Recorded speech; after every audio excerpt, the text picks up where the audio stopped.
আসসালামু আলাইকুম viewers, welcome back to my channel. আজ আবারও হাজির হয়ে গেলাম নতুন আরও একটি নাস্তার রেসিপি নিয়ে। আজকে আমি আপনাদের তৈরি করে দেখাবো শুধুমাত্র 1 কাপ সুজি আর একটি ডিম দিয়ে টি টাইম একটি স্ন্যাক্স রেসিপি।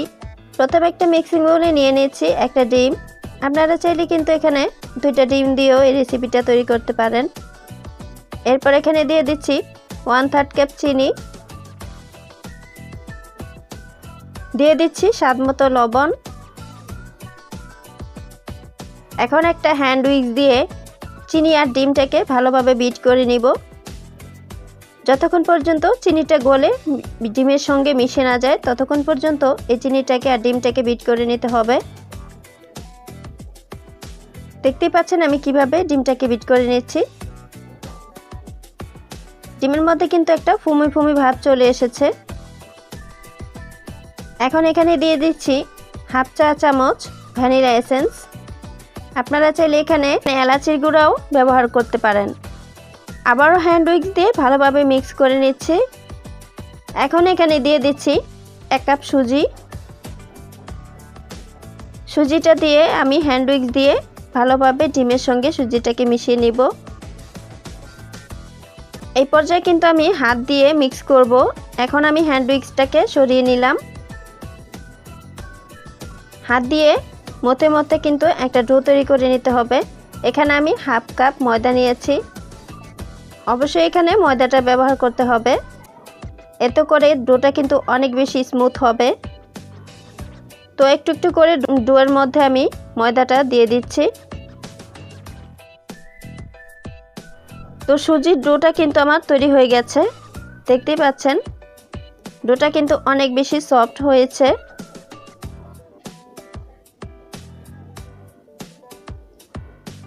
এখন আমি হাতটা ধুয়ে তারপরে এখানে 2 হাতের তালুতে তেল মেখে নিয়েছি।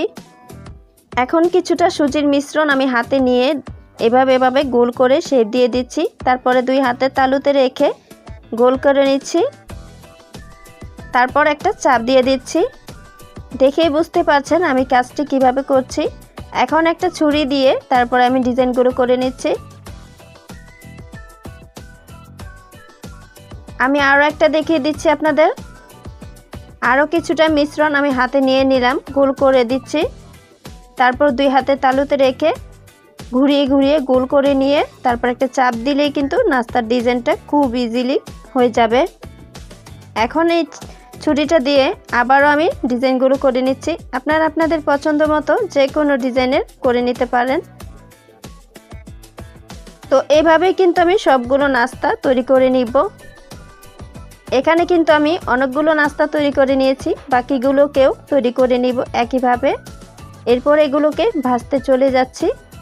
ভাজার জন্য তেল কিন্তু গরম বসিয়ে দিয়েছি আর তেলটা কিন্তু গরম হয়ে গেছে। এ পর্যায়ে চুলার আঁচটা আমার মিডিয়াম টু লো হিটে রেখেছি। হাই হিটে রেখে নাস্তাগুলো ভাজতে গেলে কিন্তু উপরে কালার চলে আসবে আর ভেতরে কিন্তু কাঁচাই থেকে যাবে। নাস্তাগুলো কিন্তু সবগুলো দেওয়া হয়ে গেছে। একটা পাশ হয়ে গেছে, উল্টে দিচ্ছি। যখনই দেখবেন নাস্তাগুলোতে একটা পাশ একটু কালার চলে এসেছে তখনই কিন্তু নাস্তাগুলোকে উল্টে দিতে হবে। আর এভাবেই কিন্তু নাস্তাগুলোকে আমি উল্টে পাল্টে গোল্ডেন ব্রাউন কালার করে ভেজে নিব, মুচমুচে করে ভেজে নিব। তো নাস্তাগুলোতে কিন্তু কালার চলে এসেছে। আর এখন একটা ছাঁকনি চামচ দিয়ে এই নাস্তাগুলোকে তেলটাকে ঝরিয়ে তারপরে উঠিয়ে নিচ্ছি।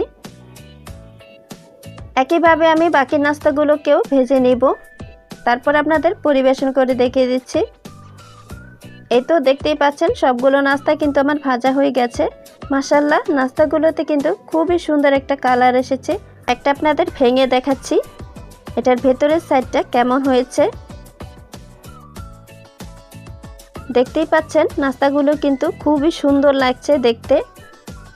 বাড়িতে একবার অবশ্যই বানিয়ে খাবেন, তাহলে বুঝতে পারবেন এই নাস্তাটি খেতে কতটা মজার হয়। আশা করছি আমার আজকের এই রেসিপিটি আপনাদের ভালো লেগেছে। পরবর্তী ভিডিও দেখার আমন্ত্রণ জানিয়ে আজ এখানেই বিদায় নিচ্ছি। সবাই সুস্থ থাকবেন, ভালো থাকবেন। আল্লাহ হাফেজ।